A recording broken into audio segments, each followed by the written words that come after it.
हाय दोस्तों, आज हम सुनेंगे जगन्नाथपुरी का कहानियाँ। इंडिया के उड़ीसा राज्य के पुरी में चमत्कार की एक ऐसी कहानी है जिसे समझ पाना साइंस के बस की बात नहीं है। साइंस, ज्योग्राफी, फिजिक्स, केमिस्ट्री और दुनिया के सारे ग्राउंड्स ऑफ बिलीव्स यहाँ सब फेल हो जाते हैं। हिंदू मान्यता में 4 धाम होते हैं: बद्रीनाथ धाम, द्वारकाधीश धाम, रामेश्वरम और जगन्नाथपुरी। और ये कहानी है जगन्नाथपुरी की, जहाँ पे आज भी श्री कृष्ण का वास्तविक दिल धड़कता है। इस मंदिर के कुछ ऐसे रहस्य हैं जिनके बारे में सुनकर किसी के भी होश उड़ जाएंगे। वेस्टर्न कल्चर फॉलो करते करते हम एक ऐसे मोड़ पे तो आ चुके हैं जहाँ लोग भगवान के होने ना होने पे सवाल उठाने लगे हैं। पर यही सवाल अब मैं आपसे इस वीडियो के बाद पूछूंगी। आइए देखते हैं। हर मंदिर में जहाँ मूर्तियाँ मेटल या स्टोन से बनती हैं, वहीं जगन्नाथ मंदिर में भगवान की मूर्तियाँ लकड़ी से बनी हुई हैं। ऐसा क्यों? आइए बताती हूँ। 3102 BC में जारा नाम के एक शिकारी ने शिकार करते हुए गलती से तीर श्री कृष्ण के पैर पे चला दिया, जिससे श्री कृष्ण की मृत्यु हो गई। जारा ने श्री कृष्ण का देह संस्कार किया पूरे रीति रिवाजों के साथ। पर जब उनकी चिता शांत हुई तो जारा ने देखा कि एक चमकने वाली मेटल की चीज अभी तक जली नहीं थी। जारा को ये समझ नहीं आया था कि ये है क्या, तो उसने उसे उठाया और उसे बेचने निकल गया। पर उसको खरीदना तो दूर, किसी ने उसे हाथ भी नहीं लगाया। फिर आखिरकार जारा ने हार थक कर उस मेटल की चीज को एक लकड़ी पर रखा और उसे पानी में बहा दिया। गुप्त साम्राज्य के समय अवंती के राजा इंद्रद्युम्न, जो कि विष्णु जी के बहुत बड़े भक्त थे, उन्हें एक दिन सपने में आकर विष्णु जी ने एक नदी में डुबकी लगाने को कहा और ये भी कहा कि एक लकड़ी के तने में तुम्हें उस नदी में मैं मिलूंगा। इस सपने को देखकर अगले ही दिन राजा डुबकी लगाने चले गए। डुबकी लगाते वक्त राजा को नदी में थोड़ी ही दूर एक लकड़ी का तना भी दिखा। बिना देर किए राजा तने तक पहुंचे और उस तने को महल में ले आए। फिर राजा ने कुछ बहुत नामी काश्तकारों को बुलाया, पर उनमें से कोई भी उस लकड़ी से एक मूर्ति नहीं बना पाया। कई दिन बीत जाने के बाद एक काश्तकार महल में आया और उसने राजा से कहा कि ये मूर्ति मैं बनाऊंगा, पर मेरी एक शर्त है।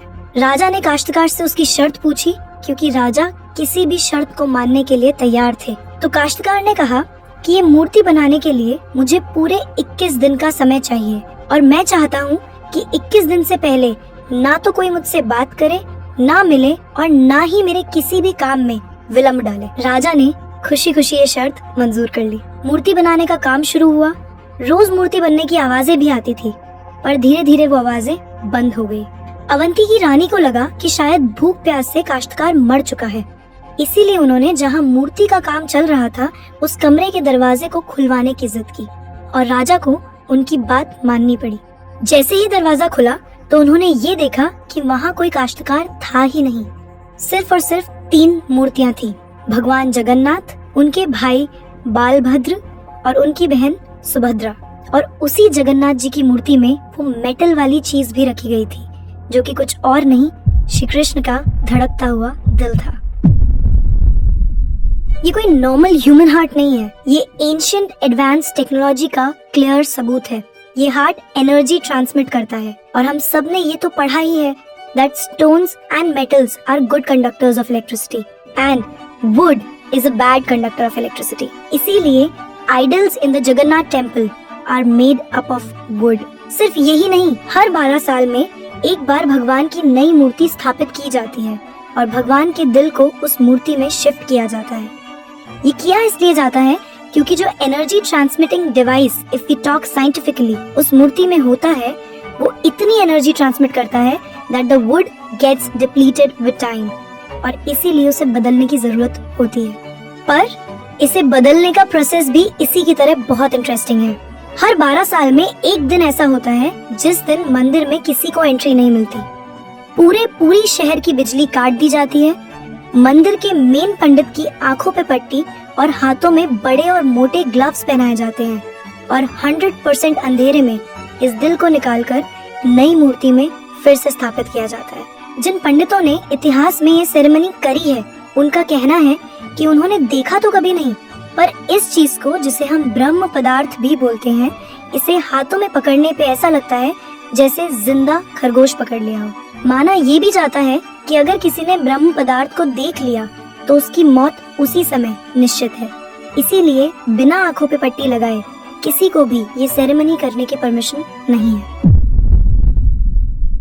इस मंदिर के ऊपर एक झंडा है जो साइंटिफिक लॉ के बिल्कुल विपरीत चलता है। जैसे कि हमें पता है कि जिस डायरेक्शन में हवा चलती है, पतंग भी उसी डायरेक्शन में उड़ती है और झंडा भी उसी डायरेक्शन में उड़ना चाहिए। पर जगन्नाथ मंदिर के इस झंडे की बात बिल्कुल अलग है। ये हमेशा हवा के ऑपोजिट डायरेक्शन में उड़ता है। क्यों और कैसे, आज तक कोई समझ नहीं पाया। इस झंडे के साथ एक और खास बात है कि इसे रोज बदलना पड़ता है। इसीलिए मंदिर के पांडु 214 फीट ऊपर लगे इस झंडे को रोज चढ़कर बदलते हैं, क्योंकि कहा जाता है कि अगर किसी दिन ये झंडा नहीं बदला गया तो मंदिर 18 सालों के लिए बंद हो जाएगा। मंदिर में आए भक्तों के बीच रोज प्रसाद बांटा जाता है। उनके लिए वो प्रसाद बनाया जाता है और जगन्नाथ मंदिर में होने वाली हर चीज में कहीं ना कहीं भगवान की कोई ना कोई लीला छुपी है। मंदिर में रोज 500 लोगों के लिए प्रसाद बनता है और कभी कभी भक्तों की संख्या हजारों में भी चली जाती है। पर जगन्नाथ मंदिर में भक्तों के लिए प्रसाद कभी कम नहीं पड़ा। दिन भर मंदिर में प्रसाद बांटा जाता है, पर कहते हैं कि आज तक इस मंदिर में एक भी दाना प्रसाद ना कम पड़ा है और ना ही व्यर्थ गया है। पर ऐसा एस्टिमेशन इंसानों के लिए करना तो बहुत ही मुश्किल है। और ये बात यहीं खत्म नहीं होती। प्रसाद बंटने की मिस्ट्री तो है ही, उससे बड़ी मिस्ट्री है प्रसाद बनाने की। लकड़ी की आग पे 7 मिट्टी के बर्तनों को एक के ऊपर एक रखकर प्रसाद बनाया जाता है। साइंस और लॉजिक्स कहते हैं कि सबसे पहले सबसे नीचे वाले बर्तन का प्रसाद पकना चाहिए, पर पुरी के जगन्नाथ मंदिर में साइंस और लॉजिक्स नहीं चलते। इन 7 बर्तनों में सबसे पहले सबसे ऊपर रखे जाने वाले बर्तन का प्रसाद पकता है, फिर उससे नीचे वाले बर्तन का, और ऐसे ही सबसे नीचे रखे बर्तन का प्रसाद सबसे आखिरी में पक के तैयार होता है। हाँ, मुझे पता है आपको भी अभी कुछ नहीं समझ आ रहा होगा। इसे आज तक कोई नहीं समझ पाया। इस मंदिर की खूबसूरती शब्दों में नहीं बताई जा सकती। इतना बड़ा मंदिर इतने सालों पहले बिना किसी टेक्नोलॉजी के कैसे बनाया होगा। पर क्या आपको पता है 214 फीट के इस मंदिर की डोम की परछाई आज तक कभी बनी ही नहीं। Are you shocked? You must be. But it is true. Jagannath Puri temple के डोम्स की शैडो बनती ही नहीं है कभी भी, at any time of the day। और हमारी फेवरेट साइंस इस बात का भी लॉजिक नहीं ढूंढ पाई। The mystery is not over here।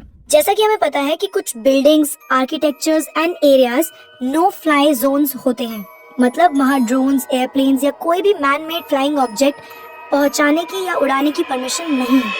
पर पक्षियों को तो हम नहीं रोक सकते, उन्हें समझाना तो बहुत मुश्किल है ना। पर अगर हम जगन्नाथ टेम्पल की बात करें तो वहाँ पे ऐसा कुछ है जो शायद पक्षियों को पता है और हमें नहीं, क्योंकि इस मंदिर के ऊपर कोई भी ड्रोन, कोई भी एयरप्लेन या कोई भी पक्षी कभी उड़ता ही नहीं। आपने देखा होगा ना मंदिर के डोम्स पे या बड़ी बड़ी बिल्डिंग्स पे बर्ड्स को बैठे हुए। कभी जगन्नाथपुरी जाएंगे तो देखिएगा that birds don't rest on the roof of Jagannath temple. आप कभी भी किसी भी पक्षी को जगन्नाथ टेम्पल की छत पे या उसके डोम्स पे बैठा हुआ नहीं देखेंगे। पर कंफ्यूज करने वाली बात ये है कि कैसे एक बेजुबान पक्षी ये जानता है कि इस मंदिर के ऊपर से उड़कर नहीं जाना। All of these things sound so exciting, right? अगर आपको ये कहानी जानने में और सुनने में मजा आ रहा है और आप ऐसी ही नई नई चीजें और कहानियां जानना चाहते हो तो नेकेड ट्रुथ को सब्सक्राइब करना मत भूलना। हम आपके लिए बार बार कुछ नया लाते रहेंगे।